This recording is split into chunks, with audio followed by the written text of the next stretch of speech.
A prova de bala. Olá, sejam todos muito bem-vindos. Eu sou Carla Albuquerque, junto aqui com o Thiago Pavinato, nós estamos no A Prova de Bala.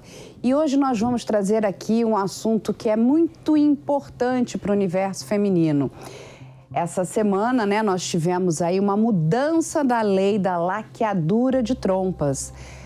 Não só para as mulheres, mas para os homens também, porque essa lei também envolve os homens na questão da vasectomia.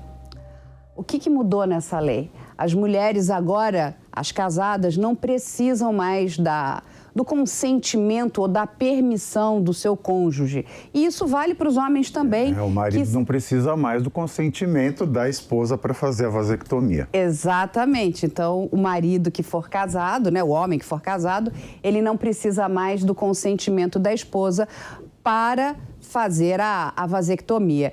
E o que isso impacta, na vida dos casais? É uma lei que ela é muito importante, porque quando a gente está falando numa mudança de lei, isso vai atingir diretamente ao nosso sistema único de saúde, E lógico que também aos planos de saúde, porque no passado eles obrigavam que as mulheres levassem um documento, uma permissão dos seus maridos para que essa laqueadura fosse feita. E o que muda nessa lei também? A idade. Antes, somente mulheres com mais de 25 anos poderiam fazer essa cirurgia. E tem mais uma mudança importante também. Agora, será permitido que, logo após o parto, ou seja, ainda na sala de cirurgia, a mulher que opte pela laqueadura faça a laqueadura. Ou seja, ela só vai precisar avisar isso com 60 dias de antecedência para o seu médico. Então, é uma conquista muito importante para todas as mulheres, é uma conquista importante também para os homens, é uma conquista importante quando a gente fala da questão do planejamento familiar, não é isso, Pavinato? Exatamente isso. Essa lei, como você bem disse, ela derruba a idade mínima de 25 para 21 anos. E é importante também dizer que permanece a regra de que não importa, não existe idade mínima, caso tanto o homem quanto a mulher já tenham 2 filhos vivos. Então, quem é pai, quem é mãe de 2 filhos, pode optar, mesmo não tendo 21 anos, mesmo tendo menos de 21 anos. Mas, de qualquer modo, quem não tem 2 filhos vivos, a idade mínima cai de 25 para 21. A questão também do consentimento, do cônjuge, tanto da mulher para fazer a laqueadura quanto do homem para fazer a vasectomia, ela também simplifica muito a dinâmica do Sistema Único de Saúde. Porque há alguns anos, Carla, o Supremo Tribunal Federal, ele decidiu que na união estável existem todos os efeitos de um matrimônio. Então, os companheiros de união estável, eles têm os mesmos direitos e os mesmos deveres de quem está unido em casamento.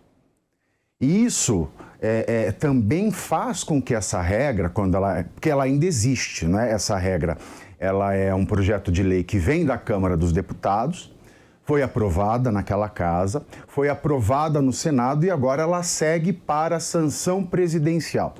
Sancionada pelo presidente, essa lei deve entrar em vigor em 6 meses. 6 meses é o período que se chama de vacatio legis. A lei foi aprovada, foi sancionada, mas ela só passa a produzir efeitos jurídicos dentro de 180 dias. Podem existir diversos prazos de vacatio legis, que é esse período entre a aprovação e a sanção e o seu vigor jurídico. No caso dessa lei, se sancionada, será de 180 dias. Então, daqui 6 meses, isso entra a vigorar e também derruba essa questão da união estável, Como é que o SUS lida com uma pessoa que não tem uma união estável feita em cartório, não tem uma certidão de casamento, o médico fica, eu posso fazer a laqueadura, eu não posso fazer a laqueadura, o hospital fica, será que eu posso fazer a laqueadura? Porque daqui a pouco vai surgir um companheiro ou uma companheira da união estável e vai processar o médico e vai processar o hospital por danos morais por ter feito a laqueadura num companheiro sem o seu consentimento. Porque a união estável, ela, como diz o STF, é a mesma coisa do casamento, mas ela não precisa de documento. Então, às vezes, a maioria das uniões estáveis do Brasil, elas são reconhecidas sempre no término, ou quando tem alguma causa sucessória, alguém morre. Aí vai-se para o judiciário dizer, olha, ali no passado existia uma união estável. Então, como a união estável é um casamento a título precário, né, ele não tem um título que demonstre, que fale, olha, aqui tem um casamento, muitos médicos eles ficam também receosos de fazer uma laqueadura se uma pessoa está em união estável e não tem esse documento, e ainda mais depois dessa decisão do STF. Então, simplifica a vida de todo mundo. Simplifica a vida do homem, simplifica a vida da mulher. A vida da mulher, especialmente, que sempre foi tão subjugada dentro da sociedade conjugal. É verdade. Não vejo, como disse um senador que se posicionou contra o projeto, que esse projeto de lei, ele cria um ponto crítico dentro da família. Nós temos aqui, nessa fala desse senador, um ponto do falso conservador, né? Esse é um problema do falso conservadorismo brasileiro. Para quem vai no conservadorismo clássico, para quem bebe das fontes de grandes conservadores como Chesterton, se vê que a desconfiança do Estado é tanta que ninguém quer que o Estado diga o que um cônjuge e outro deve permitir ou não o outro fazer. Eu não vejo nenhum ponto crítico. Muito pelo contrário, eu acho que ele deixa a família muito mais honesta. Ele deixa cada um ser cada um e, se um não gosta do outro, que não se casem, que se separem, mas cada um tem a sua dignidade intacta dentro de uma relação em que ninguém precisa pedir permissão para o outro para fazer uma coisa com o seu próprio corpo. E você sabe que quando você comentou a questão do médico, né? E eu tenho 2 filhas. Quando a minha segunda filha nasceu e a gente já tinha programado que nós não teríamos mais filhos, né? Então eu dei a permissão para o médico para fazer a laqueadura. E lógico, todo o tempo lá do meu pré-natal, meu marido participou junto, então ele tinha total, né, conhecimento e ele sempre dizia, não, se você não fizer a laqueadura, eu farei a vasectomia, porque não queremos mais filhos. E o que acontece? Na sala de cirurgia, na mesa de parto, depois que a minha filha nasceu, então o bebezinho sai, né, junto com o marido, e aí vai começar a cirurgia de laqueadura. O médico fala, não, eu preciso sair para falar com o seu marido. Eu falei, como sair para falar com o meu marido, né? Eu falei, médico, tá louco? Tá me deixando aqui sozinha na sala de cirurgia, né? Porque a gente fica todo o tempo consciente, né?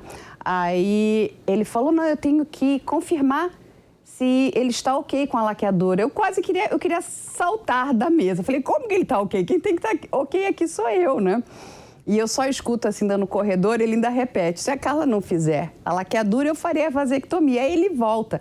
Aquilo me deixou muito indignada, eu não conhecia a lei, né? Então, assim, é lógico que ele não estava passando por cima de mim, mas ele estava ali numa questão, estava cumprindo um regramento, porque isso poderia lhe causar sérios danos, é isso, Pavinato? Exatamente. O direito de família, a proteção à criança, a questão da maternidade e não só a questão de parir mais servos para uma tropa, toda essa questão familiar, da preocupação em se proteger a família, isso vem, é uma herança do cristianismo. Né, do cristianismo que tem, da sua parte, uma herança do judaísmo. Então, a gente tem uma matéria no direito bastante ainda impregnada por conceitos religiosos.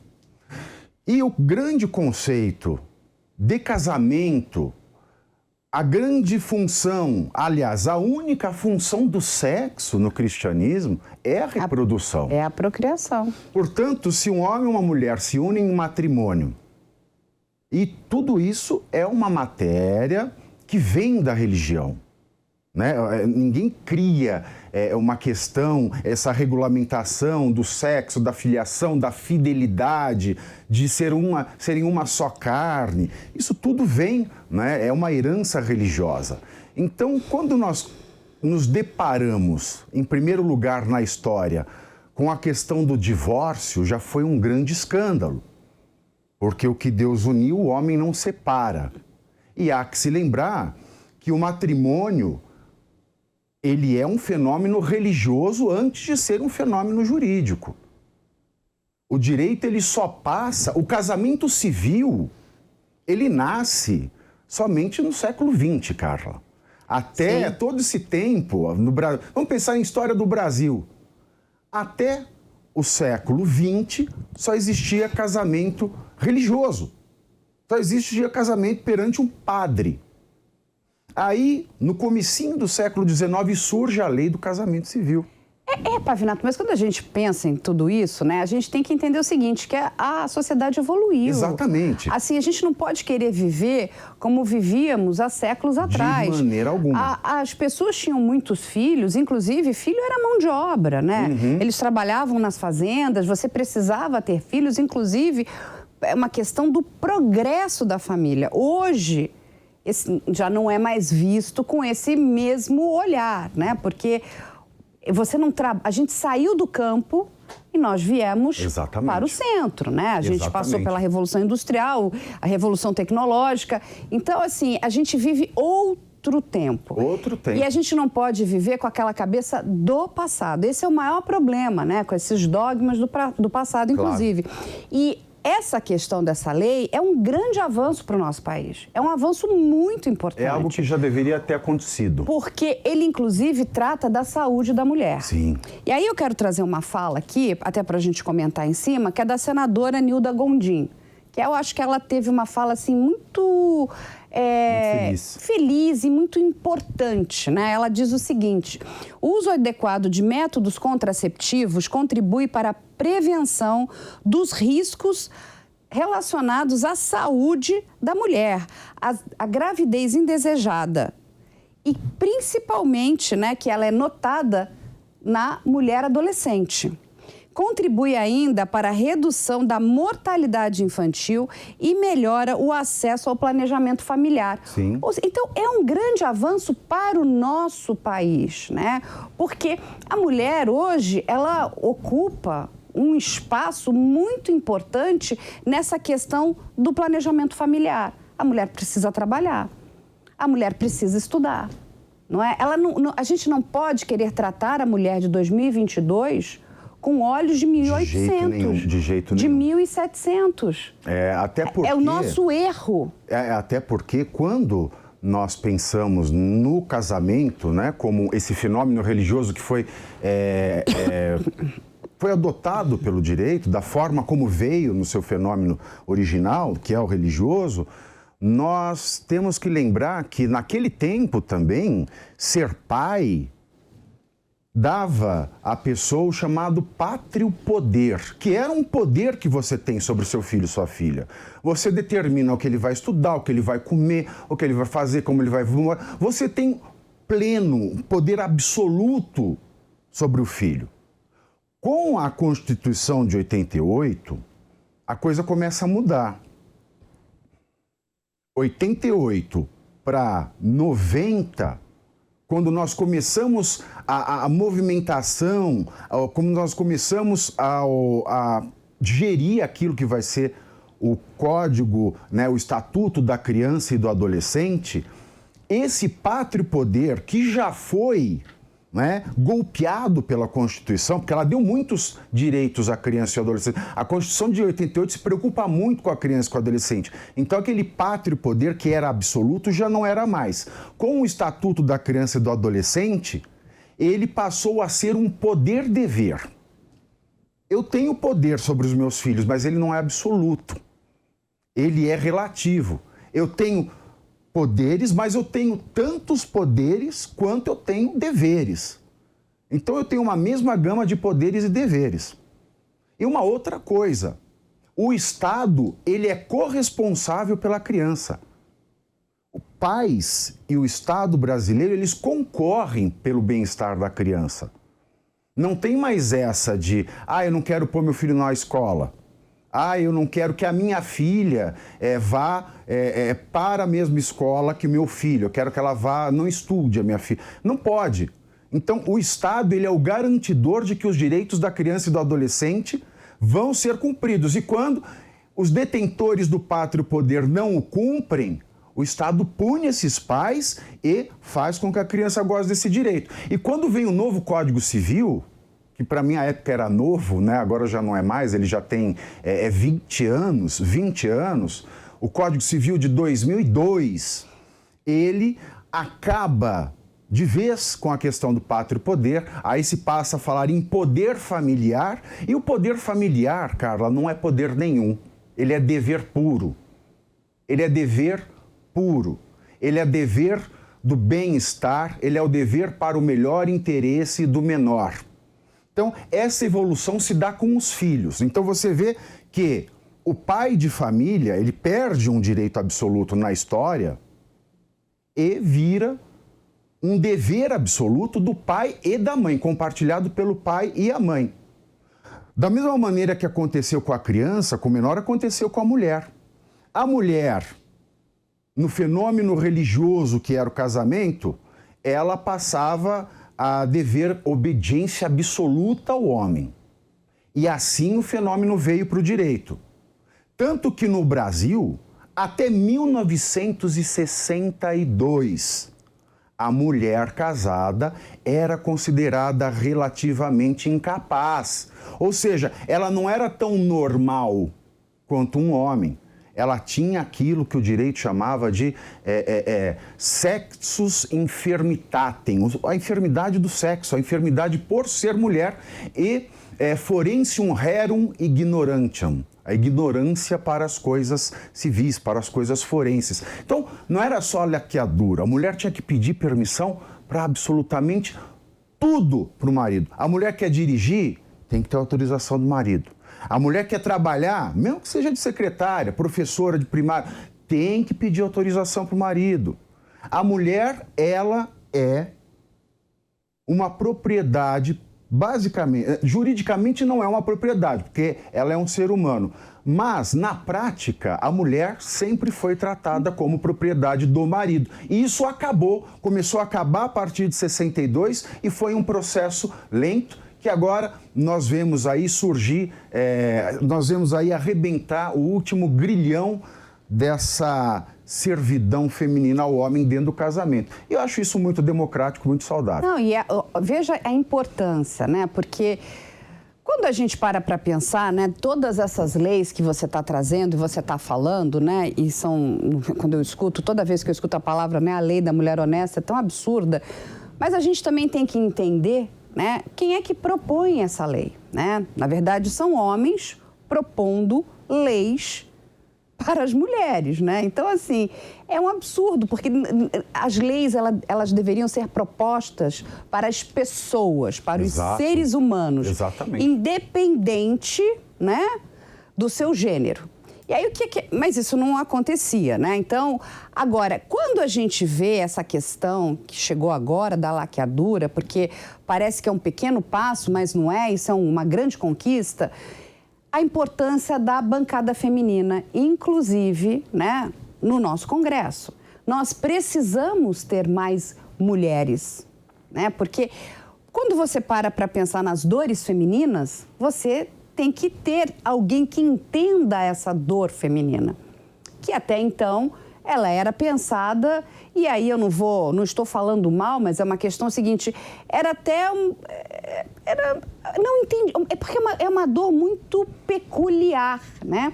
Então, o seguinte, não está bem para mim, mas não está bem para as mulheres. Uhum. Então, quando você traz essa bancada, e ela é importante, né? Da mesma forma que nós temos outras bancadas que são fortes no nosso Congresso, que vão lá lutar por melhores leis, porque, de novo, aqui o Pavinato pode explicar, a lei é para garantir um direito, é isso?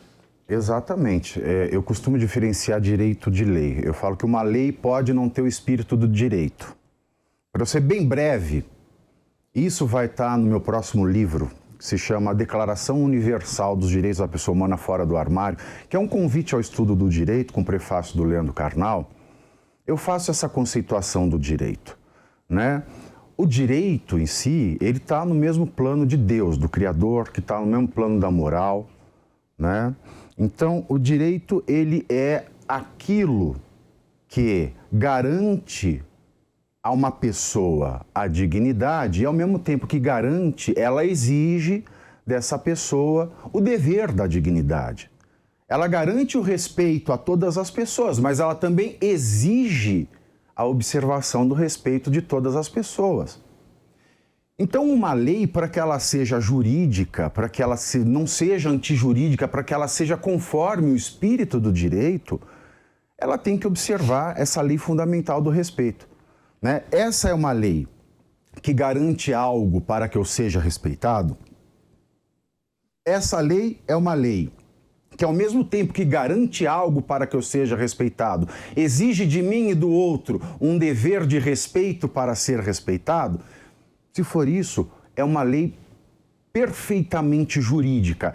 Esse é o sentido de direito. E quando, na história da civilização, nós temos uma evolução de conceitos de direito, nós temos uma evolução também do próprio significado da lei, do próprio significado do que é direito.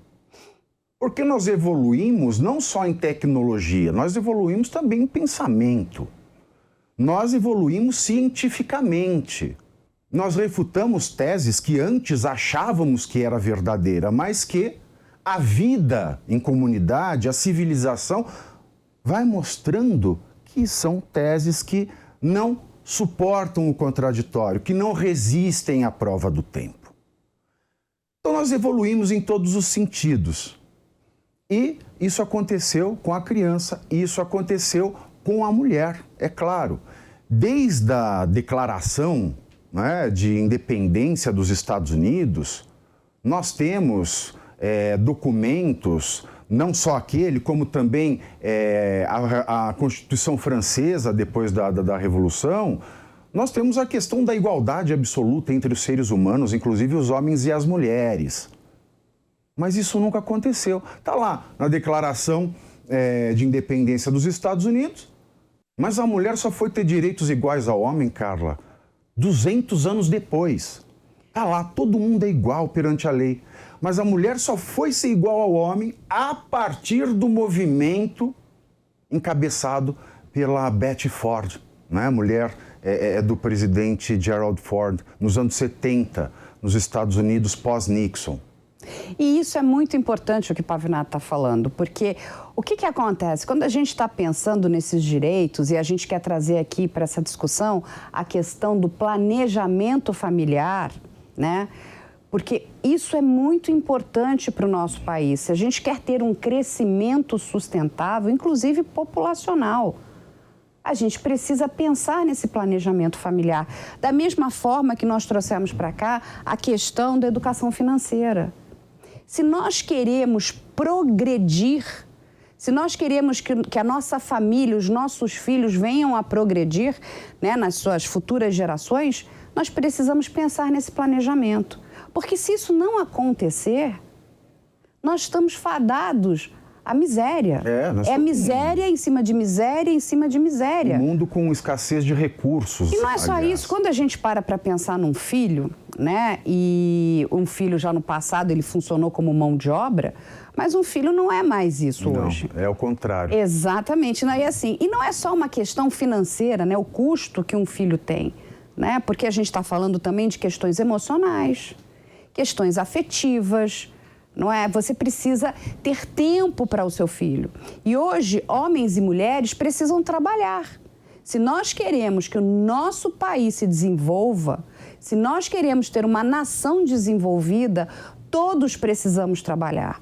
E é humanamente impossível, né, você trabalhar com um monte de filhos, porque filho demanda, né? Não é, de novo, como eu falei, não é só uma questão financeira, você precisa ter tempo, precisa ajudar a estudar, você precisa levar para passear, você precisa alimentar, você precisa cuidar.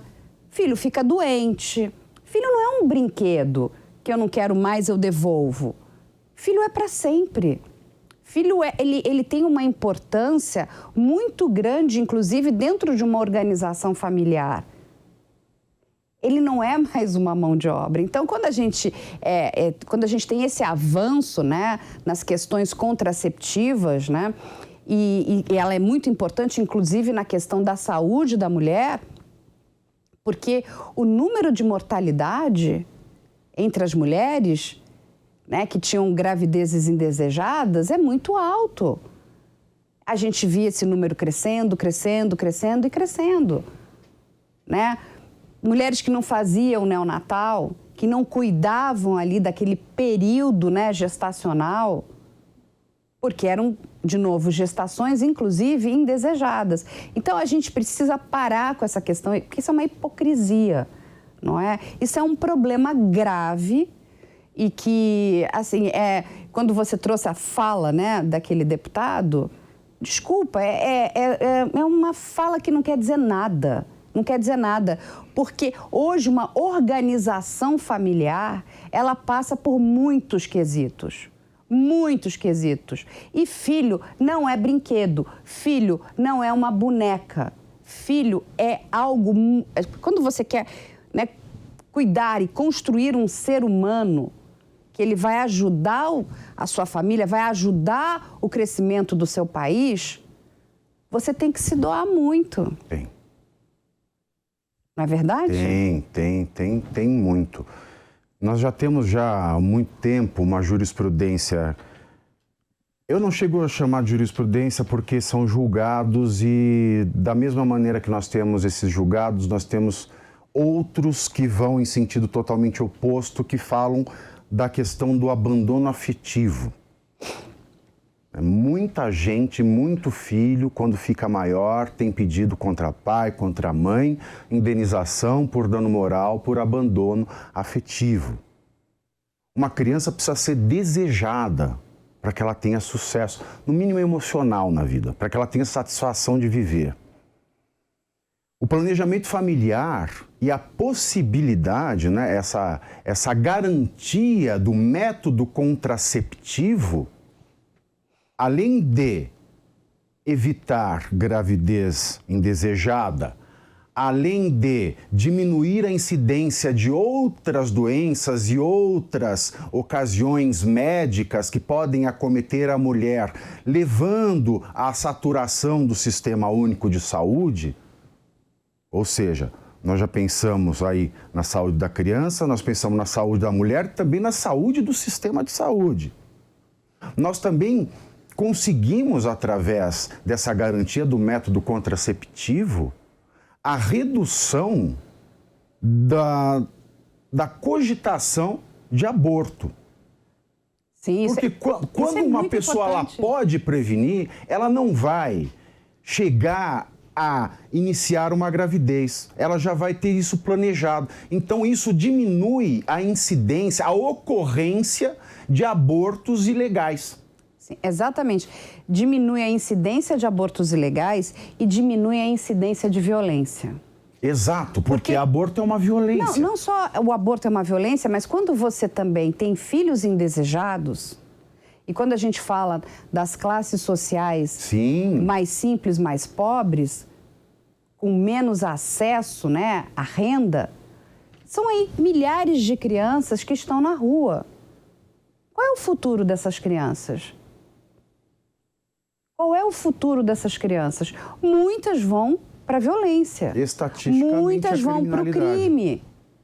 E aí, o que a gente vive um círculo que é vicioso. A gente precisa mudar essa roda, a gente precisa criar um círculo virtuoso. Por isso, de novo, eu digo a importância de termos mais mulheres no nosso Congresso. Nós precisamos de mais mulheres no nosso Congresso, mulheres que estejam pensando essas questões. Porque essas questões não atingem só as mulheres, de novo, elas atingem os homens também. elas atingem o nosso país. Quando você empodera uma mulher, né, e ela tem esse poder do seu corpo, o poder de decisão do que ela fará da sua vida, a gente muda. É como se você ligasse uma chave dentro da cabeça dessa mulher.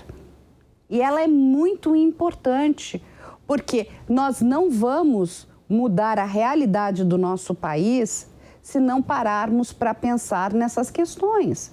E a questão de falta de planejamento familiar é muito sério.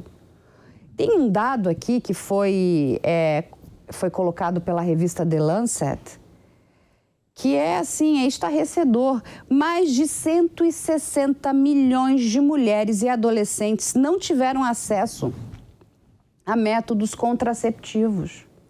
Estou falando isso, são números globais. É um número muito alto.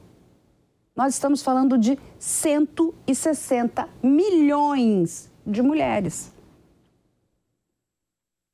E aí a gente fica, né, naquela conta, né? Como é que a gente vai alimentar isso tudo? Porque é um problema, Pavinato, que uma coisa, né, vai puxando a outra.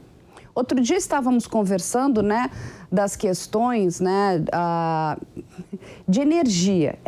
Fala, mas o que energia tem a ver com isso? Tem tudo a ver com isso.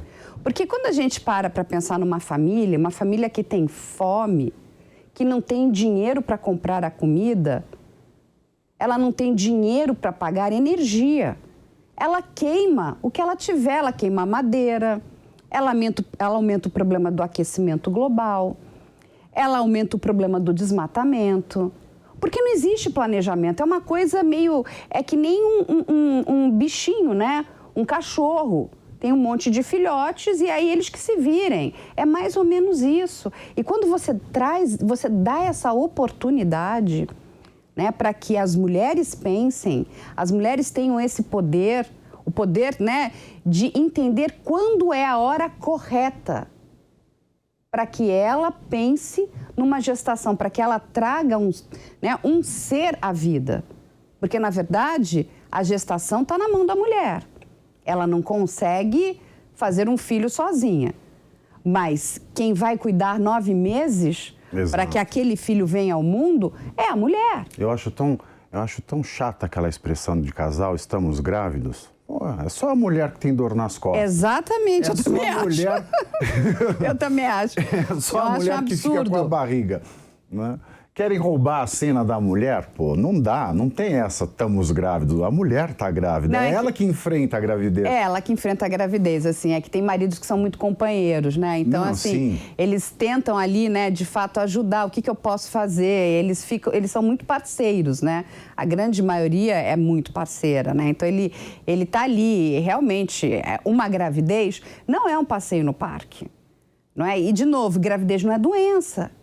E nos dias de hoje, uma mulher grávida continua a trabalhar. Né? Então, assim, e tem ainda muitas coisas, muitas conquistas que precisam ser feitas, né? Aqui no nosso país, dificilmente uma mulher grávida vai conseguir uma promoção.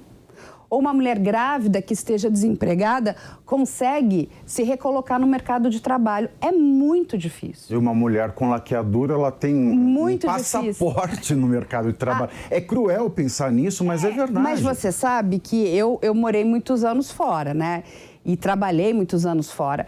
E eu recebi 2 promoções grávida. A minha primeira filha não nasceu aqui no Brasil. Então, assim, isso é muito interessante.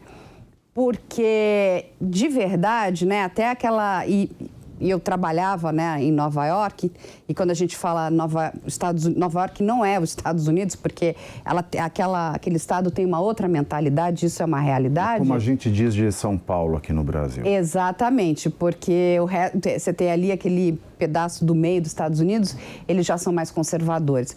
Mas as costas, né, então eu fui promovida 2 vezes. E assim, por a excelência do seu trabalho, essa promoção é sua. Agora, eu te pergunto aqui no nosso país, isso aqui acontece? Eu nunca vi, não vou dizer que não tem, mas são raros, é muito pontual, é muito difícil, porque olha o que você está falando.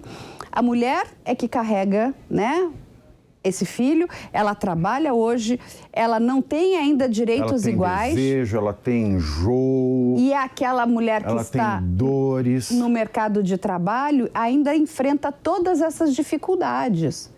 Porque quando você pensa de novo numa gestação, a gente está carregando uma outra vida aqui, dentro da gente, né? O seu tamanho, ele se modifica, você se avoluma, você não tem mais o mesmo corpo. Os hormônios todos se modificam. Então, são essas questões que a gente precisa parar para pensar, não é? Mas sem aquela coisa, sem ficar gritando, né? É se colocar no lugar do outro. Exato. E a maternidade, na Declaração Universal dos Direitos das Pessoas Humanas, de 1948, da ONU, nós temos lá a previsão do cuidado especial com a maternidade.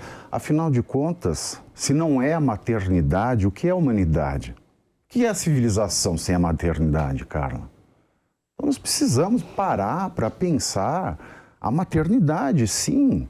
E a mulher, por óbvio, tem um papel elementar, essencial, na discussão desse tema. Sim, ainda não existe a possibilidade, né, de um homem gerir uma criança. A gente não sabe com a tecnologia nem com o futuro se isso será possível ou não. Mas, até os dias de hoje, qualquer ser vivo, né, ser humano vivo, ele precisa de uma mulher para nascer. Então, independente se você é homem ou se você é mulher, você tem que entender o seguinte, gente, eu venho de uma mulher, eu preciso entender as questões femininas, porque a mulher, o gênero feminino, ele é muito importante.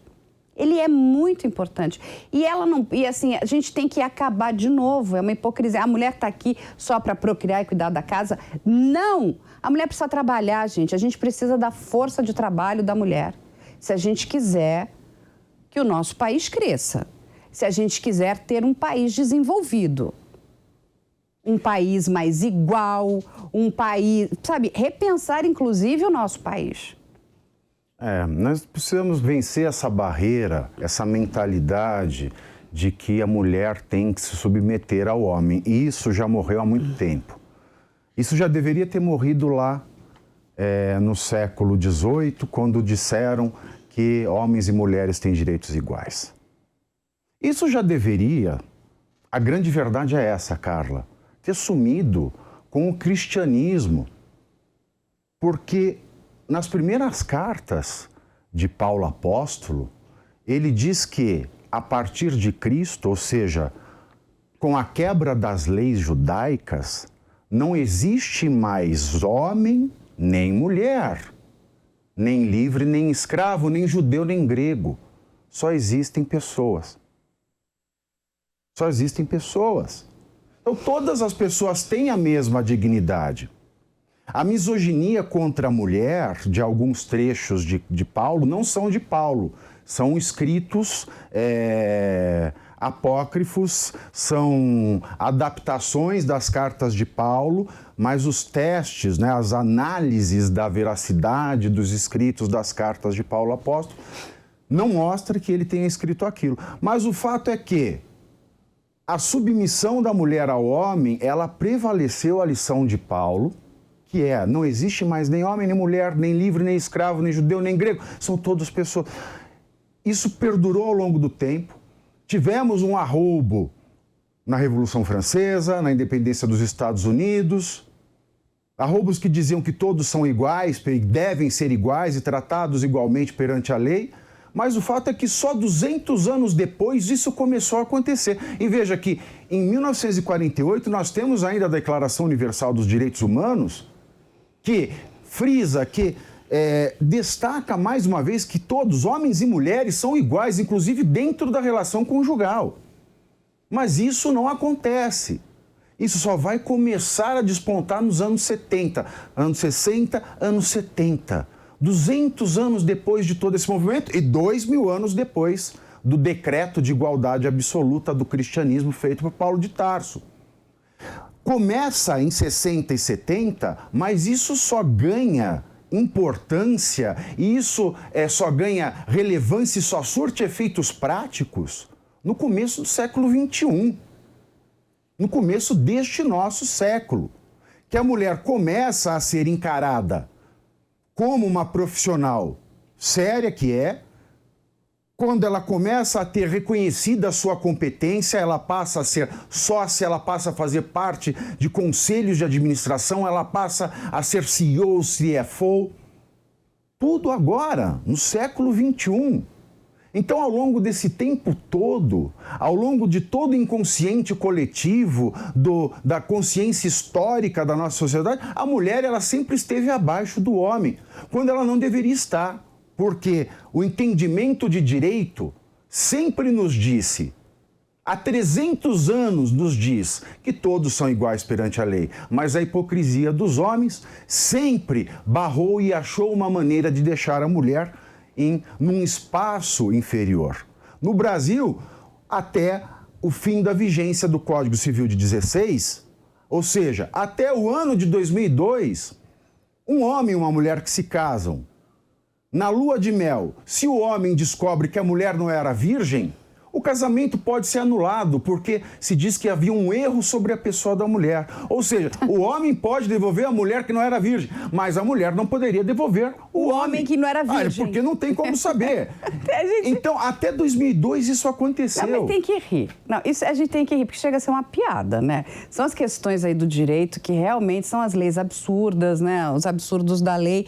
Mas, assim, quando você pensa o planejamento, né? A questão, né, de planejar a gestação, você tem um outro dado que é muito, muito relevante nessa discussão. A gente consegue contribuir para a permanência, né, de adolescentes e mulheres dentro de escolas. Você diminui a evasão escolar. E, assim, e os dados também, quando a gente para pensar nessa seara, também são um pouco alarmantes. Pavinato, uma menina de 10 a 14 anos se torna mãe a cada 21 minutos no nosso país. Isso é um dado muito alto. A gente está falando de 10 a 14 anos. 10 a 14 anos. 20% das mães no Brasil, 20% das mães no Brasil não concluíram o ensino fundamental. Elas têm menos do que 7 anos de escola. Também é um dado muito alto. As mães com até 19 anos, 30% dessas mães não concluíram o ensino fundamental. E quando a gente vai para o norte e nordeste, esse número aumenta, vai para 35%. 18% das adolescentes grávidas abandonam a escola. Ou seja, olha do que a gente está falando. Isso é um grande problema social. E é um problema social que se torna, mais na frente, um problema de segurança. É um problema humanitário. Se torna um problema financeiro para o país. É muito sério. Então, é uma conquista muito importante a questão contraceptiva, em todos os sentidos. Do planejamento até a questão do aborto, né? Dessas questões dos abortos irregulares, porque eles fazem parte de gravidez indesejada. E como você falou, instrução, autossuficiência, emprego, o que gera também um círculo virtuoso para a política, porque mulheres cheias de crianças sem estudo, sem capacidade de encontrarem um lugar no mercado de trabalho, sempre vão estar à mercê de políticos populistas. É verdade. Elas nunca vão conseguir pensar por si só o que é melhor para a economia do país, o que é melhor para a sua economia, o que é melhor para o seu planejamento de vida. Elas sempre vão estar ali à mercê de uma ajuda, de um pelo amor de Deus. Isso é muito triste. É muito triste. Então, Pavinato, a gente também comemora, né, junto com a lei da laqueadura, os 16 anos da Lei Maria da Penha. É um caso importante. Uma lei importante, né? Uma lei cheia de boa vontade, mas que infelizmente é uma lei que fracassou. Uma lei fracassada, a Lei Maria da Penha. Ela vem de uma história muito bonita, muito bem contada, ela é cheia de boa intenção, mas a Lei Maria da Penha é uma lei que fracassou. A lei contra a violência contra a mulher fracassou. Tanto fracassou que o número de homicídios contra a mulher explodiu. E o que levou o legislador a criar a figura canhestra, no meu ponto de vista, do feminicídio. Porque para mim não tem nada heróico você não conseguir proteger a vida da mulher e punir depois que ela morreu. Né? Inês é igual aquela passagem dos Lusíadas, né? Depois de morta for rainha. Inês é morta, né? Não, mas o que o Pavinato quer dizer é o seguinte, não é que a lei não é boa, né? A lei ela é um marco importante. A questão toda e eu entendo o que ele está falando, uma mulher, quando ela vai recorrer à Lei Maria da Penha, né, que ela precisa da Lei Maria da Penha... Ela precisa de uma rede de proteção junto com a Lei Maria da Penha. Não adianta só ter a lei se você não tem essa rede de proteção. É o que ele falou. A mulher, ela está apanhando em casa. Ela vai para onde? No final de semana. Ela depende do marido. Ela não tem emprego, não tem escola, foi mãe muito cedo. Olha a estatística que você acabou de trazer. Olha, ela vai fazer o quê? Ela continua em casa apanhando. Exato. E se ela vai procurar o seu direito com base na Lei Maria da Penha, ela vai voltar para casa e o marido ainda vai querer se vingar dela. É por isso que aumenta o número de morte de mulheres. Porque os maridos se vingam. E a medida protetiva? A medida protetiva... E nada nesse país, Carla, é a mesma coisa. O juiz de primeira instância não está nem aí para mulheres, idosos e crianças. E tem um dado que tem até não é um dado, é um caso que é muito triste, né? A gente tem aí a questão da juíza Viviane, lá no Rio de Janeiro, que em dezembro de 2021, né, foi assassinada pelo seu marido. Essa juíza, a gente está falando de uma juíza, ela tinha medida protetiva, mas de nada adiantou, porque mesmo com a medida protetiva, o marido foi lá, matou a ex-mulher a facadas na frente das 3 filhas. Ou seja, essas crianças ficaram sem mãe e sem o pai, porque o pai está preso, ainda vai ser julgado. Mas a gente tem que entender o seguinte, quando eu falo da questão da Lei Maria da Penha, é para a gente entender a questão da violência contra a mulher, que nós precisamos continuar discutindo. E é lógico, Exatamente. Não adianta ter uma lei se a gente não tem essa rede de amparo. Claro. E que a gente precisa que isso aconteça. A gente tem que trazer essa discussão para a nossa sociedade. É o chamado fracasso importante. É um fracasso importante porque ele traz o tema em pauta e ele deixa a marca da estatística sobre algo que antes nem isso se tinha. Então você consegue trabalhar políticas de segurança pública e políticas públicas a partir de uma boa intenção que é feita a lei. Então, mesmo como é a primeira lei que surge, né, nesse sentido de proteção mais integral à mulher, ela precisa ser melhorada. O fracasso dela é um primeiro passo para que a mulher seja de fato protegida. E aí, né, que fique aqui um recado, né, para essa bancada feminina lá no nosso Congresso, vamos lembrar também o caso da Elisa Samúdio, que teve essa medida protetiva negada. E pasmem, porque ela não era casada com o goleiro Bruno, então ela não tinha direito, ou seja, aí ela pode apanhar. É isso? Nós precisamos de legisladores que se preocupem mais com as pessoas do que com a sua militância. E quando a bancada feminina ela pensa na sociedade como uma sociedade composta de pessoas que são homens e mulheres iguais em tudo perante a lei, nós temos boas legislações, como é o caso desta, da laqueadura. Sim, então, e mais um dado que é importante a gente trazer, que junto com essa comemoração, essa lei, né, também o nosso Congresso aprovou lá uma lei para treinamento dos agentes públicos, né, no nosso Sistema Único de Saúde, para o tratamento das mulheres com neoplasia mamária, ou seja, câncer de mama. Então, vai ser implementado ali todo um processo, um novo regramento para que esses agentes, né, de saúde pública possam tratar na prevenção, no auxílio, inclusive no tratamento dessas mulheres que têm o câncer de mama. Então, assim, tem muitas boas conquistas. É lógico que nós precisamos conquistar muito mais, né? O Brasil é um país muito grande, é um país muito diferente. Quando a gente pensa no sul do Brasil, a gente tem um Brasil. Quando a gente pensa no norte do nosso país, a gente tem um outro Brasil. E a gente quer colocar tudo isso no mesmo balaio. E a gente, às vezes, precisa, né, entender o que está acontecendo no norte, no centro-oeste, no sul, entender as peculiaridades do nosso país para que a gente consiga atender, né, a nossa população. Sem dúvida. Porque, de novo, quando a gente para pensar, essas pessoas, esses deputados, esses senadores estão ali para trabalhar para a sociedade do nosso país.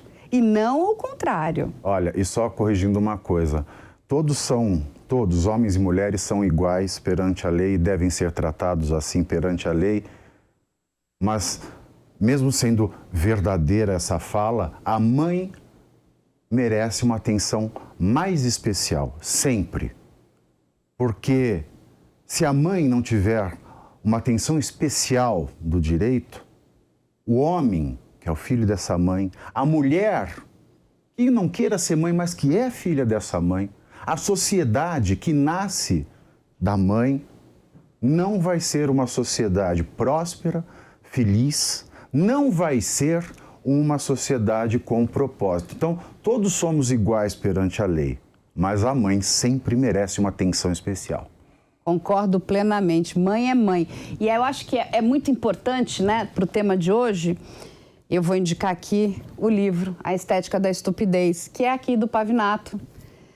E eu acho que é muito oportuno. Se você não leu, leia. Obrigado. Porque a gente está falando, de novo, de assuntos que tem tudo a ver com essa questão, né, desse universo estúpido. Da mulher, do preconceito contra a mulher. Exatamente, também. que a gente precisa tirar essa venda dos olhos das pessoas. Precisamos tirar a estupidez da nossa frente, né?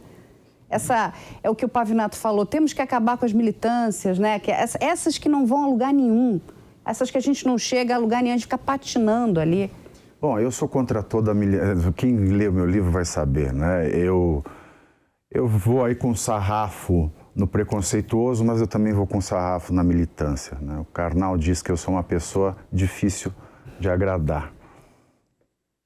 Não é que é difícil de agradar, é porque, assim, quanto mais informação a gente tiver, né, e como diz o ditado, informação é poder, né? Então, quanto mais você se informar, menos estúpido você será. Isso é fato. Essa é a nossa realidade. Então, se informe, né, para que a gente possa, inclusive, unidos e todos unidos, escolhermos melhor, né, o nosso futuro congresso aí. Porque esse que é o mais representativo dos poderes. Exatamente, isso é muito importante. Porque é ele que nos representa. É ele que decide o nosso futuro. Exato. O futuro do nosso país está na mão do nosso Congresso. Exato. O nosso futuro está na mão desse Congresso. Por isso que nós precisamos de pessoas que pensem na nossa sociedade. E pensem em leis que sejam aplicáveis, leis inteligentes, e não leis que atrapalhem outras leis e atrapalhem a sociedade toda. Exatamente. Pavinato, eu queria só que você contasse um pouquinho mais do que a pessoa vai encontrar quando ela comprar o Estética da Estupidez. Carla, a Estética da Estupidez é uma ode contra o preconceito, mas sem cair em argumento de militância. Estética da Estupidez é um convite à ética. E a ética é parar para pensar as nossas convicções. Todos nós temos convicções pessoais. Todos nós, quando vemos alguma coisa, temos um julgamento na nossa cabeça. A ética, então, é pegar essa concepção inicial e passar essa concepção pelo contraditório, passar essa concepção pelos dados científicos, discutir essa concepção com concepções divergentes. E se no final de tudo isso eu chegar à minha conclusão honesta de que a minha concepção é errada, eu a descarto. Mas se a minha concepção ela resiste ao contraditório, à discussão, à ciência, ao verdadeiro, se ela resiste, eu a mantenho. Isso é ser ético. Ser ético também é saber que a minha concepção é minha e essa concepção passou por esse filtro. E saber que o outro também tem concepções éticas. E a partir desse reconhecimento de que uma pessoa é tão digna quanto a outra, de que eu sou tão digno quanto o outro, eu estabeleço a forma de me relacionar com o outro. Porque eu sei que eu sou uma pessoa digna e mereço respeito. O outro também é digno e merece respeito. Então, a partir das concepções, mesmo que divergentes, eu devo achar um meio de transitar em sociedade sem ferir a dignidade do outro. É um convite à ética, é um convite à ética. Muito bem, então não deixem de comprar a Estética da Estupidez, eu recomendo, é muito bom. Bom, gente, a gente termina aqui o programa de hoje com esse grande avanço, que eu digo que não é um avanço, né, das mulheres, acho que é um avanço do Brasil, né? Leis que melhoram a qualidade de vida da família, né, do pensar familiar, só melhora a qualidade de vida do nosso país, em todos os sentidos. Bom, a gente termina aqui por hoje, a gente espera vocês no próximo A Prova de Bala na semana que vem.